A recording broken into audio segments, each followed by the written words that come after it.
नमस्कार। आज हम लोग पढ़ेंगे संविधान की पृष्ठभूमि क्या है। आज से हम लोग पूरा संविधान पढ़ेंगे। संविधान में 12 अनुसूचियां हैं और 22 भाग है और 395 अनुच्छेद है। संविधान की पृष्ठभूमि में हम लोग देखते हैं तो सन 1950 में संविधान भारत का बनकर तैयार होता है, लेकिन सन 1600 ईस्वी में ईस्ट इंडिया कंपनी की स्थापना होती है। यह एक व्यापारिक कंपनी होती है, यानी इसका उद्देश्य होता है लाभ कमाना, और लाभ कमाने के उद्देश्य से कुछ व्यापारियों के द्वारा कंपनी बनाई जाती है और जिसका नाम रखा जाता है ईस्ट इंडिया कंपनी। और इसमें कहा जाता है कि ईस्ट इंडिया कंपनी यानी पूरब में ईस्ट इंडिया कंपनी के एकाधिकार होगा। एकाधिकार का मतलब ये होता है कि जो पूरब में व्यापार करके, पूरब में व्यापार करने का अर्थ होता है चीन और भारत में। इसमें कहा जाता है चीन और भारत, चीन और भारत, चीन और हाँ, चीन और भारत,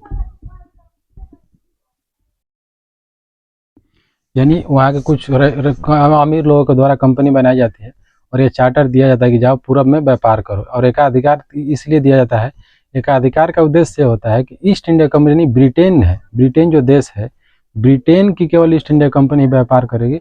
अदर यूरोपीय देश के लिए, जो यूरोपीय देश है उन लोगों के लिए कोई बाउंडेशन नहीं है। ये बाउंडेशन बस लगा रहता है कि ईस्ट इंडिया कंपनी जो ब्रिटेन की कंपनियाँ हैं वो ईस्ट इंडिया वो व्यापार करेगी। उसके द्वारा वो लोग भारत में आते हैं, भारत के सामाजिक आर्थिक मामले में हस्तक्षेप करते हैं, जिसके द्वारा बंगाल में शासन स्थापित हो जाता है। 1757 की प्लासी का युद्ध होता है और प्लासी के द्वारा बंगाल में, और 1700 बैंक ऑफ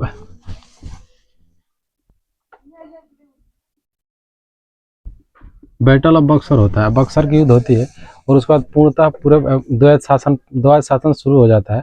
और उस समय के जो गवर्नर जो जनरल होते हैं, गवर्नर होते हैं, उनका नाम होता है रॉबर्ट क्लाइव। रॉबर्ट क्लाइव का ईस्ट इंडिया कंपनी यानी ब्रिटिश साम्राज्य में, यानी ब्रिटिश साथ जो भी है उसमें सबसे बड़ा योगदान रॉबर्ट क्लाइव का है। और रॉबर्ट क्लाइव एक मात्र वो होते हैं, एक क्लर्क होते हैं, एक चपरासी के पद पे डुप्ले होते हैं क्लाइव, और ईस्ट इंडिया कंपनी को इतना आगे तक ले जाते हैं। उसमें फिर कहा जाता है जो कंपनी का शासन होता है 1773 से 1888 तक, अंठावन तक ईस्ट इंडिया कंपनी यानी कंपनी का शासन होता है। फिर 1757 में वो हो जाता है, विद्रोह हो जाता है। उसके बाद एक सम्राट का शासन शुरू हो जाता है। सम्राट का शासन शुरू होता है 1858 से 1947 तक, क्योंकि 1947 में अपना देश आज़ाद हो जाता है, ये कहा जाता है। सबसे पहले हम लोग पढ़ेंगे 73 रेगुलेटिंग एक्ट के बाद है, ये महत्वपूर्ण है। रेगुलेटिंग एक्ट 1773 का रेगुलेटिंग एक्ट क्या था ये पढ़ते हैं हम लोग सबसे पहले।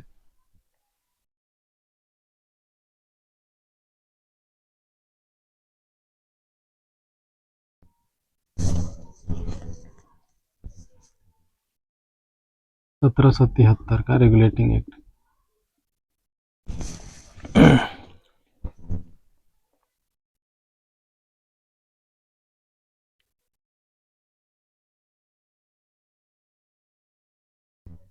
सब शुरू ऐसे होता है। सबसे पहले जो गवर्नर होते हैं उनका नाम होता है लॉर्ड वारेन हेस्टिंग, गवर्नर होते हैं,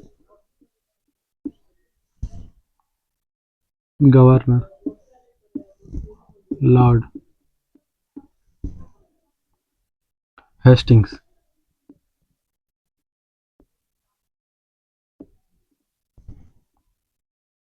हेस्टिंग्स ये पहले गवर्नर होते हैं।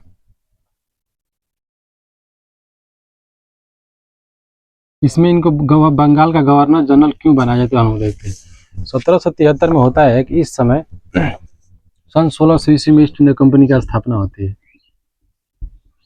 सन 1600 ईस्वी में ईस्ट इंडिया कंपनी का स्थापना होती है और ईस्ट इंडिया कंपनी जब बंगाल में द्वैध शासन भी आ जाता है, अपना लेती है, तो ये हो जाता है 1772।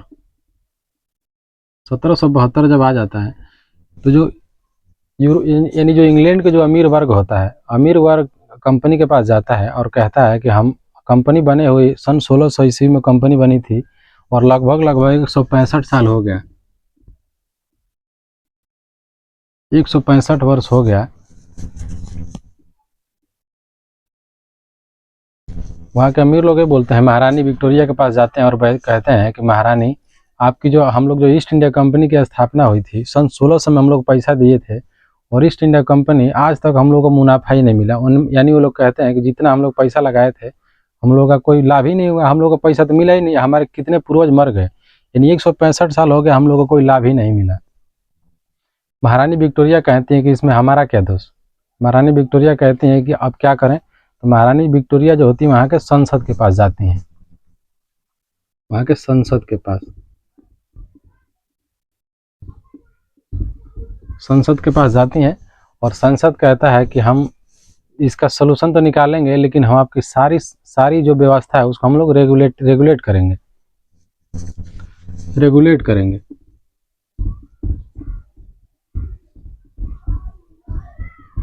उनके द्वारा कहा गया कि हम रेगुलेट करेंगे और जिसके द्वारा वहाँ के जो जितनी भी सामाजिक आर्थिक जो इनका मैटर होता है वो न्यायालय में जाता है और न्यायालय के द्वारा देखा जाता है, जिसमें जो भी कमियां होती हैं उसी को नाम दिया जाता है रेगुलेटिंग एक्ट। रेगुलेटिंग एक्ट उसका नाम दे दिया जाता है। और इसमें एक और चीज़ देखा जाता है कि जब ईस्ट इंडिया कंपनी यानी जब महारानी विक्टोरिया कहती है कि हमको नहीं पता, तो वहाँ के अमीर लोगों के द्वारा कहा जाता है कि जो आपका डुप्ले है, डुप्ले जो गवर्नर होते हैं, कहा जाता है कि ईस्ट इंडिया कंपनी बोलती है कि हमारे पास पैसा ही नहीं है। जो यहाँ के जो अधिकारी यहाँ से जाते थे ब्रिटेन लौट के, उन लोगों के पास खजाना ही खजाना होता था। और जो क्लाइव हैं,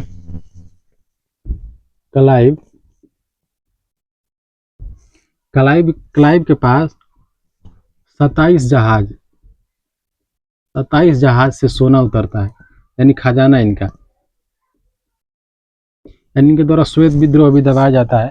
और ये कहते हैं कि घूस नहीं लेना चाहिए और इनके ऊपर बहुत ज़्यादा ही घूस का आरोप लग जाता है, यानी इनके ऊपर भ्रष्टाचार का आरोप लग जाता है।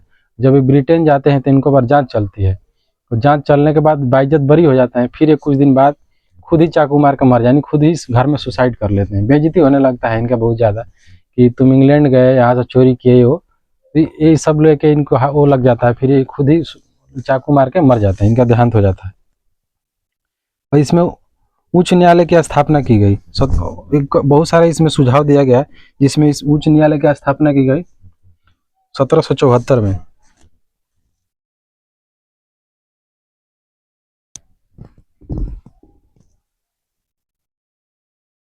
सत्रह सौ चौहत्तर में उच्च न्यायालय की स्थापना की गई, उच्चतम न्यायालय की। 1774 उच्चतम न्यायालय,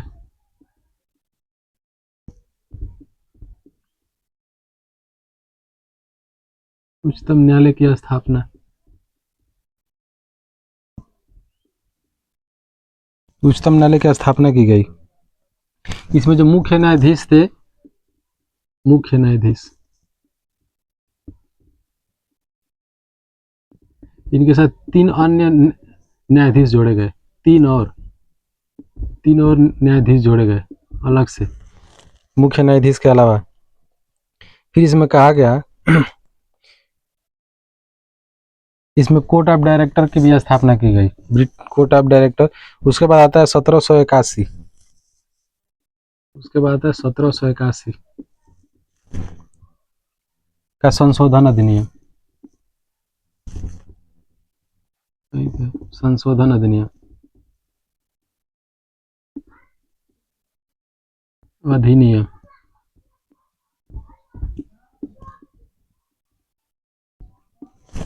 इसमें क्या किया जाता है, इसमें जो कमियां रह जाती हैं, यानी जो 1773 के रेगुलेटिंग एक्ट में जितनी जो कमियां रह जाती हैं उसको सुधारा जाता है और उस पर काम किया जाता है। जिसमें इसमें प्रमुख है, यानी इसमें इन हिंदू मुस्लिमों के लिए अलग कानून बनाया जाता है, यानी जो मुस्लिम होते हैं मुस्लिम व्यवस्था के लिए अलग कानून बनाया जाता है और हिंदुओं के लिए अलग बनाया जाता है। जो न्यायालय होता है, जो बंगाल के जितने भी सदस्य होते हैं उस न्यायालय के अधीन सबको कर दिया जाता है। उसके अलावा उसमें एक और सुझाव दिया गया कि जो वहाँ के लोग हैं तो वहाँ के हर मैटर सुप्रीम कोर्ट में ना जाके जो गवर्नर जनरल का मैटर होगा वो डायरेक्ट उच्चतम न्यायालय में सुप्रीम कोर्ट में नहीं जाएगा, उसमें भी प्रावधान किया गया। फिर उसके बाद आते हैं 1786 का अधिनियम आता है, 1786, ये भी संशोधन अधिनियम है। नहीं, अधिनियम है बस ये, अधिनियम, अधिनियम। इस समय जो गवर्नर जनरल होते हैं उनका नाम होता है Cornwallis, Lord Cornwallis, Lord Cornwallis, Lord Cornwallis.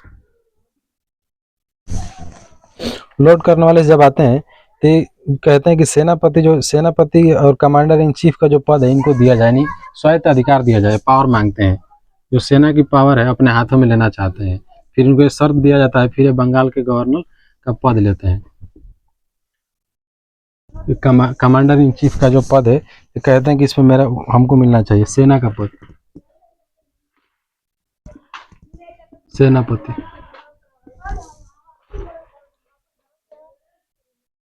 अथवा कमांडर इन चीफ, कमांडर।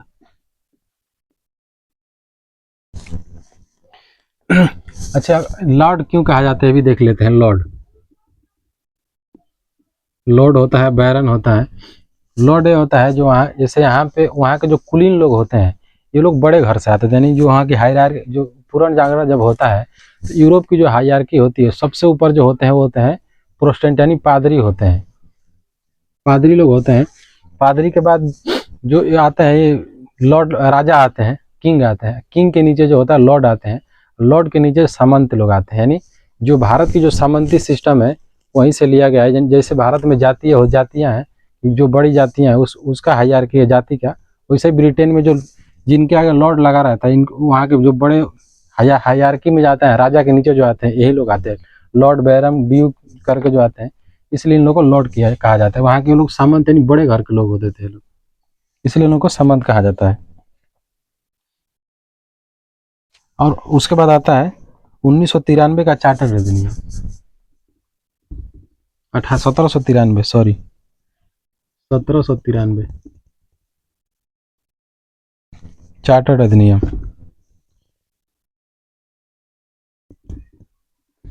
अधिनियम।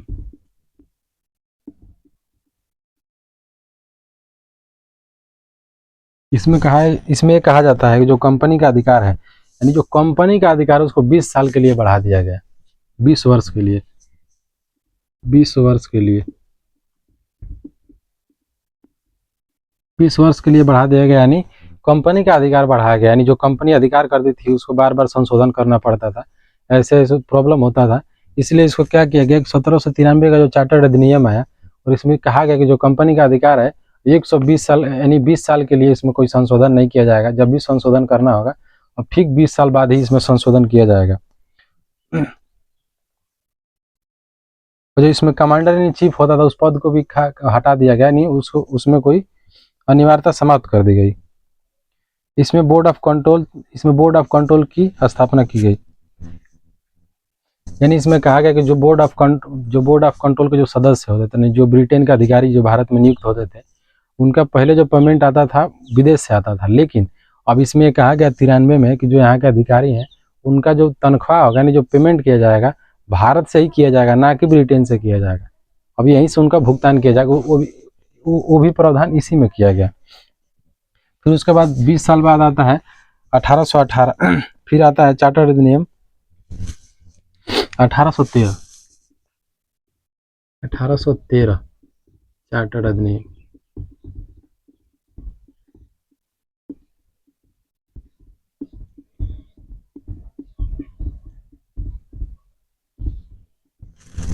चार्टर अधिनियम 1813, इसमें कहा जाता है, इसमें जो कंपनी का अधिकार होता है, एक अधिकार जो होता है समाप्त कर दिया जाता है।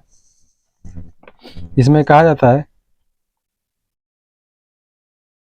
कंपनी का एक अधिकार समाप्त कर दिया जाता है, लेकिन इसमें एक अपवाद छोड़ा जाता है, चाय और चीन, यानी जो चीन से व्यापार हो रहा होता है उस पर, और भारत में चाय से, चाय का उत्पादन नहीं हो रहा था, चाय का वाणिज्यिक जब ये लोग आते हैं तो वाणिज्य, क्योंकि ईस्ट इंडिया कंपनी एक व्यापारिक कंपनी है तो इसका उद्देश्य होता है लाभ कमाना, जब लेकिन भारत में जो मुख्य जो स्रोत था वो था प्राथमिक सेक्टर, यानी कृषि यहाँ का मुख्य सेक्टर था, जिसके द्वारा ये लोग जमींदारी सिस्टम लाया जाता है, महालवाड़ी लाया जाता है, रैयतवाड़ी लाया जाता है, जमींदारी सिस्टम आता है, इसमें गरीब किसानों का भी शोषण किया जाता है अन्य जिसमें तीन कठिया व्यवस्था देखा जाता है। इन लोगों का उद्देश्य होता है कुछ भी करो मुनाफा कमाओ, जिसके द्वारा ये लोग चाय का, जैसे चाय होता है, चाय की जो व्यापारिक खेती की जाती है, चाय की व्यापारिक खेती की जाती है, चाय हो गया, कॉफी हो गया। अच्छा, इसमें पटसन लाया जाता है, यानी जूट का भी इन्हीं लोगों के द्वारा लाया जाता है, जूट की खेती, जूट लाया जाता है। और कुछ समय तक इस यानी इन लोगों के द्वारा वो भी लाया जा चुका है, जैसे टमाटर इन्हीं लोगों के द्वारा लाया गया था, टमाटर लाया गया था, आलू लाया गया था, इन्हीं लोगों के द्वारा प्रेस की स्थापना की गई। अन्य सारी सुविधाओं के लिए लोग ट्रेन भी यही लोग लाए। और जैसे और रबर की भी खेती इन्हीं लोगों के द्वारा की गई, यानी रबर ये लोग लाए, जूट लाए, अन्य वाणिज्यिक फसलें लाए, भारत में उगाया जाने लगा और जिससे लोग लाभ कमाते थे। और इसमें कहा गया कि शिक्षा पे 1 लाख रुपया, यानी शिक्षा पे 1 लाख रुपया खर्च करने की बात की गई, यानी जो भारत में शिक्षा है, शिक्षा पे लोग शिक्षा पे लोग खर्चा करेंगे। फिर इसमें कहा गया ईसाई मिशनरी भी आएंगे, मिशनरी यानी धार्मिक प्रचार, धार्मिक प्रचार।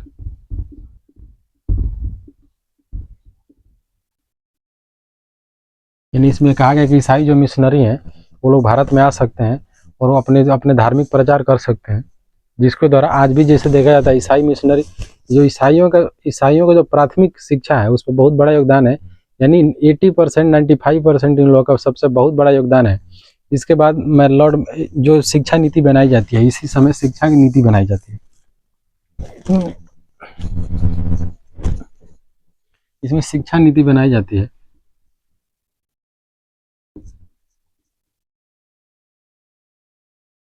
इसमें जो आयोग होता है, जो काउंसिल होता है, काउंसिल के द्वारा कहा जाता है कि जो चार्टर अधिनियम बनाया जाता है, इसमें कहा भी जाता है कि भारत में शिक्षा पर खर्च किया जाएगा। इसमें विवाद छिड़ जाता है, यानी इसमें छिड़ जाता है, एक प्राच्यवाद होता है, प्राच्यवाद।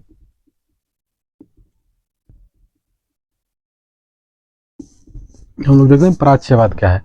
जब शिक्षा की बात होती है तो इसमें 2 धड़ा आ जाता है और ये समस्या बहुत दिन तक चलती है। इसमें कहा जाता है प्राच्यवादियों का जो सलाह होता है, वो लोग कहते हैं कि इसमें पश्चिमी शिक्षा होनी चाहिए, यानी वो ओरिएंटलिस्ट जिसको इंग्लिश में कहा जाता है, इन लोगों के द्वारा कहा जाता है कि इसमें पश्चिमी शिक्षा होनी चाहिए।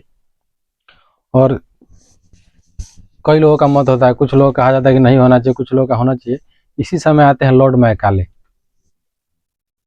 कुछ समय बाद 1813 में तो आयोग बनता है ना, ये सलाह देता है कि शिक्षा पे खर्च होनी चाहिए। इसमें सलाह करने में 10-12 साल निकल जाता है। फिर इसमें आते हैं Lord Macaulay, Lord Macaulay, Lord Macaulay आते हैं और इनके द्वारा इनको इस आयोग की जिम्मेदारी दी जाती है और कहा जाता है कि इस पे आप कुछ बताइए। तो लॉर्ड मैकाले के द्वारा ही जो वर्तमान जो शिक्षा है, लॉर्ड मैकाले के द्वारा ही बनाई गई थी और इनके ही द्वारा विधि संहिता भी बनाई गई थी, मैकाले विधि संहिता। लॉर्ड मैकाले के द्वारा ही कहा गया था कि हम भारत में ऐसी शिक्षा नीति तैयार कर रहे हैं जिससे सिर्फ नौकर तैयार होंगे, यानी कर्मचारी तैयार होंगे। और ये भी कहना गलत है। कुछ भारत के लोगों के द्वारा कहा जाता है कि लॉर्ड मैकाले जो शिक्षा बनाए वो भारत को नौकर बनाना चाहते थे, लेकिन भारत आज़ाद हो गया, भारत को आज़ाद हुए इतना दिन हो गया, भारत में 2020 में तीसरी शिक्षा नीति आई है। यानी आप अगर हम लोग लॉर्ड मैकाले को अगर दोष देते हैं तो हम लोग भी कौन से सही हुए।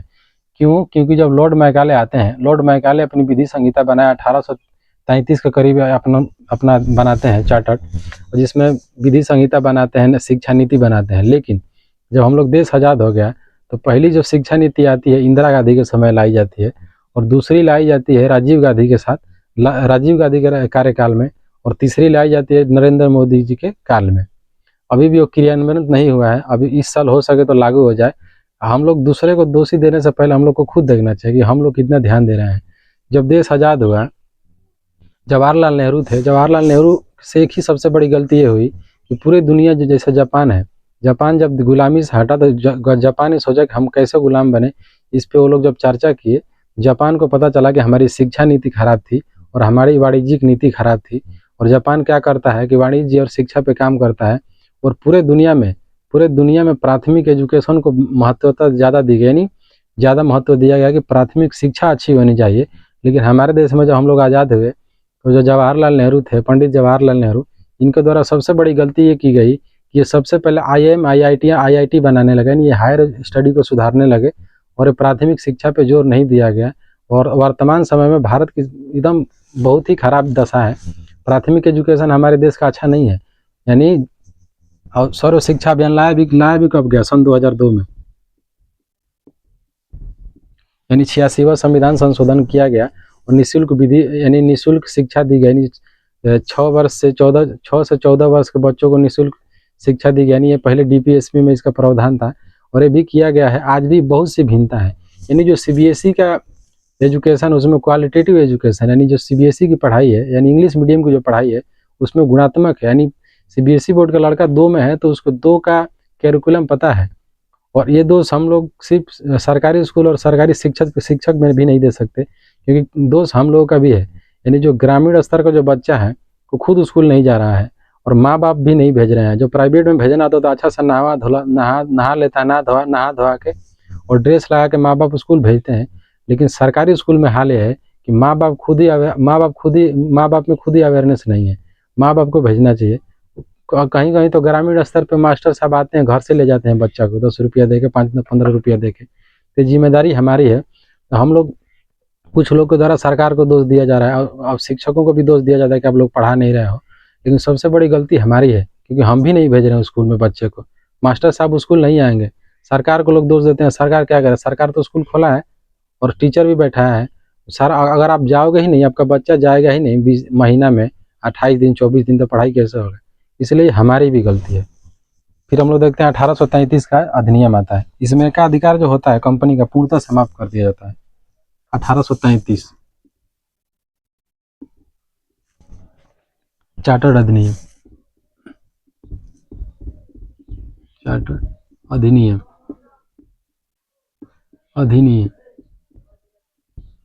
इसमें जो कंपनी का एक अधिकार होता है पूर्णतः समाप्त कर दिया जाता है।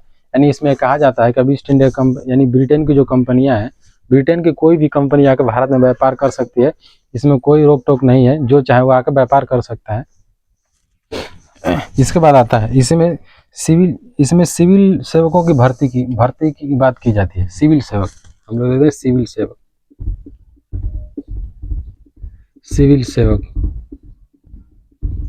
सेवकों की भर्ती हम लोग देखते हैं। सिविल सेवक की भर्ती यानी जो इसमें सुझाव दिए जाते हैं, यानी जो 1833 का चार्टर्ड अधिनियम बनता है, इसमें पहले तो कहा जाता है कि जो कंपनी का एक अधिकार है पूर्णतः खत्म कर दिया जाए। और इसमें कहा जाता है कि सिविल सेवा की गठन किया जाता है, यानी सिविल सेवा परीक्षा होती है।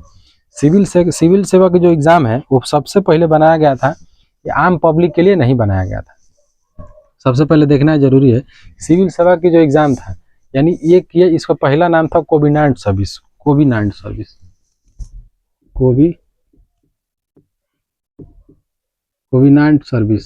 यानी इसमें कहा गया था, कोविनांट सर्विस में कहा गया था कि यानी ये जो कुलीन घर के बच्चे थे, यानी जो देसी रियासतें थी, देसी रियासतों को जो अमीर घर के बच्चे आते थे, तो देसी रियासतें के जो बच्चे थे उनके लिए व्यवस्था लाई गई थी कि उनको भी सिविल सेवा यानी प्रशासनिक व्यवस्था में लाया जाए, और स्पेशली उन लोगों के लिए भी उन लोगों का अधिकार दिया गया था। पहले आम पब्लिक के लिए नहीं खोला गया था।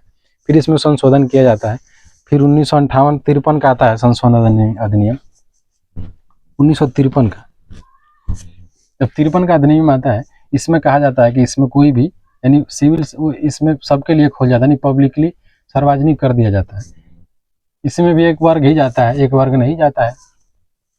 ये भी कहना गलत है, लेकिन ऑफिशियली उनके द्वारा कहा जाता है कि इसमें कोई भी जाता नहीं, सबके लिए व्यवस्था खोल दी जाती है। फिर इसमें कहा जाता है, इसी में 54 में लॉर्ड मैकाले समिति आते हैं, फिर इनके द्वारा फिर इसमें कार्य किया जाता है। इसमें सिविल सेवा की जो परीक्षा होती है यानी खुली प्रतियोगिता की जाती है।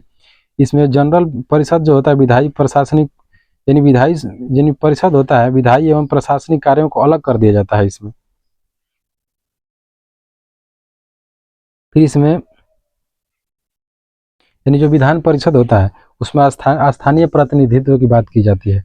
फिर उसके बाद 1757 की क्रांति हो जाती है, और फिर जो शासन होता है 1858 में लॉर्ड कैनिंग प्रथम वायसराय बनते हैं और वायसराय की पद रखा जाता है।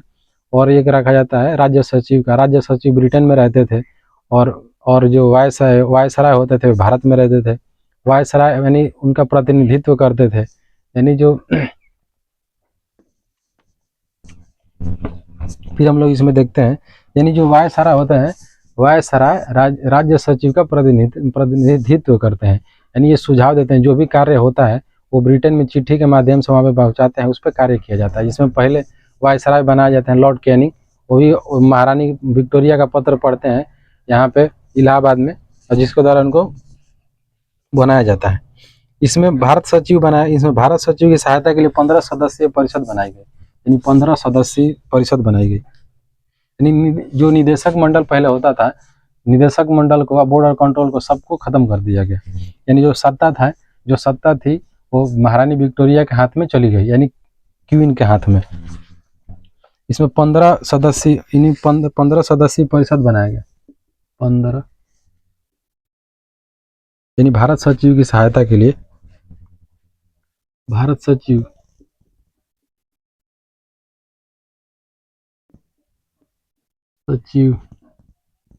की सहायता के लिए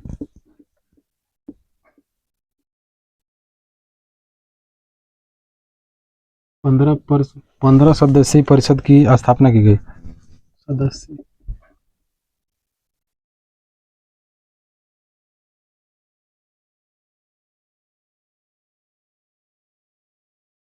परिषद का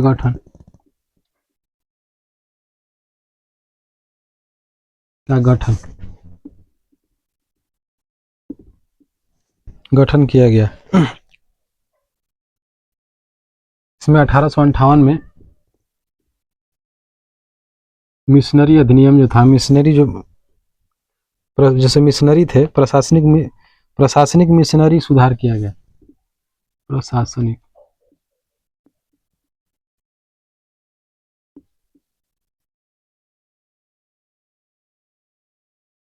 प्रशासनिक मिशनरी सुधार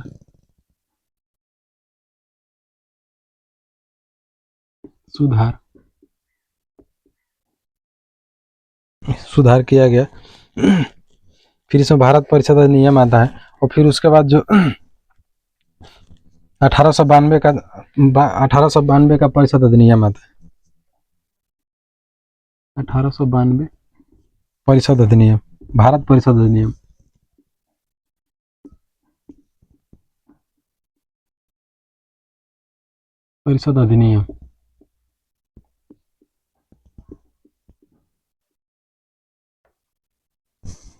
भारत परिषद अधिनियम। फिर उसके बाद 1909 का आता है भारत परिषद अधिनियम।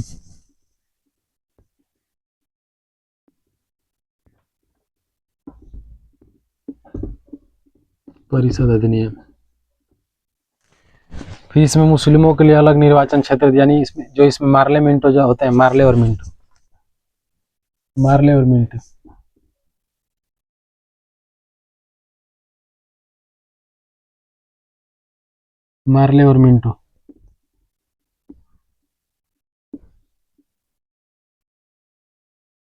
जो नाम आगे आता है, यानी जो नाम आगे आता है वो राज्य सचिव होते हैं। जो नाम बाद में आता है वो वहाँ के वायसराय होते हैं। तो मार्ले जो होते हैं राज्य सचिव होते हैं, और मिंटो जो होते हैं वायसराय होते हैं भारत के। और इनके द्वारा कहा जाता है कि जो केंद्रीय परिषद है, केंद्रीय परिषद की संख्या पहले 16 थी। केंद्रीय परिषद के जो सदस्य होते थे पहले 16 थी, अब इसको 60 कर दिया गया। इसको 60 कर दिया गया। और फिर इसमें कहा गया कि इसमें प्रश्न पूछने का प्रावधान किया। इसमें कहा गया कि पूरक प्रश्न पूछा जा सकता है। प्रश्न पूछने का अधिकार दिया गया।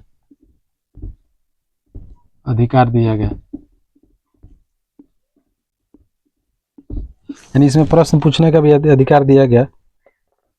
और इसमें मुस्लिमों के लिए अलग निर्वाचक थे। मुस्लिमों के लिए सांप्रदायिक प्रतिनिधित्व दिया गया, यानी मुस्लिमों को तो सांप्रदायिक रूप से चुनाव, यानी वोट देने का अधिकार दे दिया गया। और इसमें एक महत्वपूर्ण है कि 16 प्रेसिडेंसी में कॉरपोरेशन, चैम्बर ऑफ कॉमर्स, विश्वविद्यालय और जमींदारों के लिए अलग प्रतिनिधित्व बनाई गई। जमींदारों पर थोड़ी सी बात कर लेते हैं, कितना होगा समय। जमींदार हो, जमींदार क्या है पहले हम लोग ये देख लेते हैं। जब 1857 की क्रांति होती है, 1857 की जब क्रांति होगी तो अंग्रेज विफल हो रहे थे, यानी अंग्रेज हार रहे थे, धीरे धीरे लगभग अंग्रेज हार रहे थे। फिर इन लोगों को दिखा कि हम लोग क्या करें। फिर इनकी सहायता कौन कर रहा था? अंग्रेज कर, यानी अंग्रेजों की सहायता करते हैं जमींदार लोग।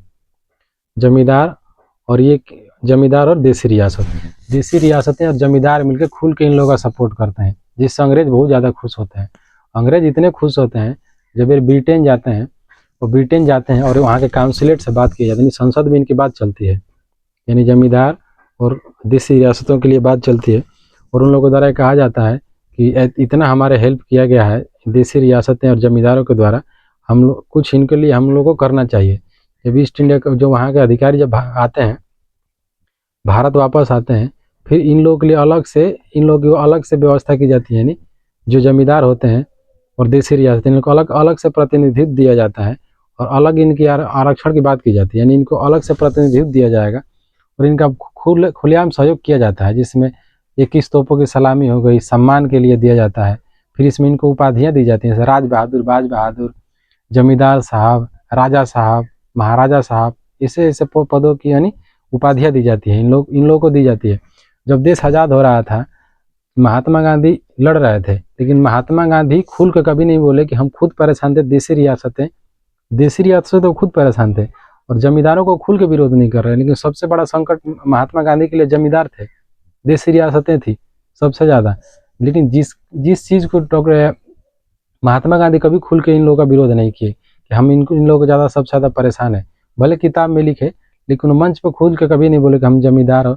इसलिए जब जमींदारी उन्मूलन नहीं हुआ और गरीबी का सबसे बड़ा स्रोत वही हुआ कि जो डॉक्टर अम्बेडकर, महात्मा गांधी और विनोबा भावे हाथ जोड़ के कहते हैं कि आप लोग कुछ ज़मीनें छोड़ दो, जिसके पास ज़मीन है उनको ज़मीन दिया जा सके। लेकिन ये लोग खुलेआम कभी भी ना संविधान में और ना ही कानूनी रूप से कभी भी संशोधन ही नहीं किया गया, इसलिए भूमिहीन किसान पैदा हुए, जमींदारी उन्मूलन नहीं हुआ। गरीबी का एक सबसे बड़ा कारण ये भी हुआ और शिक्षा तो था ही। फिर इसमें देखा जाता है फिर इसमें आते हैं साइमन आयोग आते हैं, साइमन कमीशन जिसको कहा जाता है, साइमन आयोग बनाया जाता है। साइमन आयोग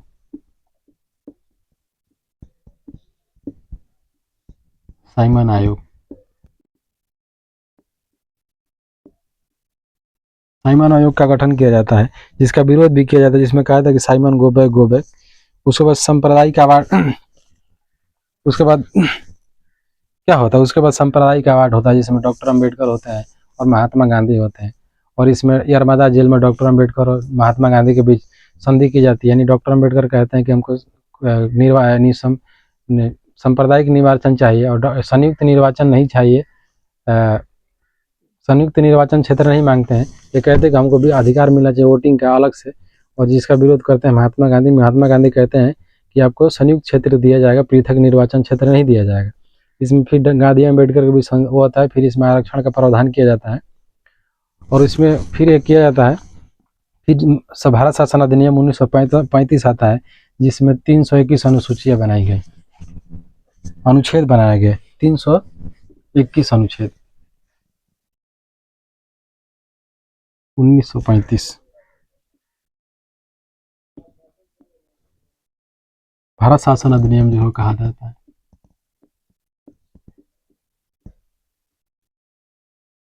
शासन अधिनियम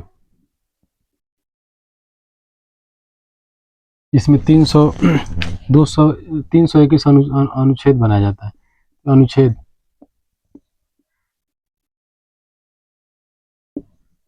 यानी जो भारत का जो संविधान है 85% वहाँ से लिया, यानी भारत शासन अधिनियम 1935 से लिया। यानी जो साइमन आयोग का जो लोग जितना लोग विरोध कर रहे थे, और इसी साइमन आयोग की रिपोर्ट जब पेश होती है उसी पे भारत शासन अधिनियम आता है 1935, और संविधान की प्रारूप यानी पूरा जो भारत का संविधान है 85% वहीं से लिया गया है।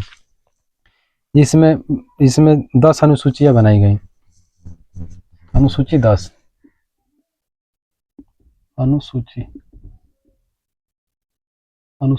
अनुसूचियाँ बनाई गई। इसमें 10 इस वर्तमान समय में 12 है, यानी 12 में भी 11 जोड़ा गया था, पंचायती राज और नगर पंचायत जोड़ा गया था। इसमें ही दिया गया था, यानी इसमें अनुसूची रखी गई। उसके बाद जैसे अभी देखा जाता है विषय विषय दिया गया था, 3 विषय दिया गया था, यानी संघ सूची, राज्य सूची और समवर्ती सूची का भी प्रावधान इसी में लाया गया। पहले इसमें कम था, पहले इसमें राज्य सूची में 54 था और संघ सूची में 59 था और समवर्ती में 36। इस वर्तमान समय में दोनों को बढ़ा दिया गया है। फिर 1947 आता है, देश आज़ाद हो जाता है और संविधान लिखा जाता है। बाकी हम लोग पढ़ेंगे। और अब हम लोग पढ़ेंगे क्या, प्रस्तावना कल देख लेंगे थोड़ा सा, और उसके बाद हम लोग पढ़ना कल देखेंगे तो भाग 1 पढ़ेंगे। कल से भाग 1 पढ़ा जाएगा।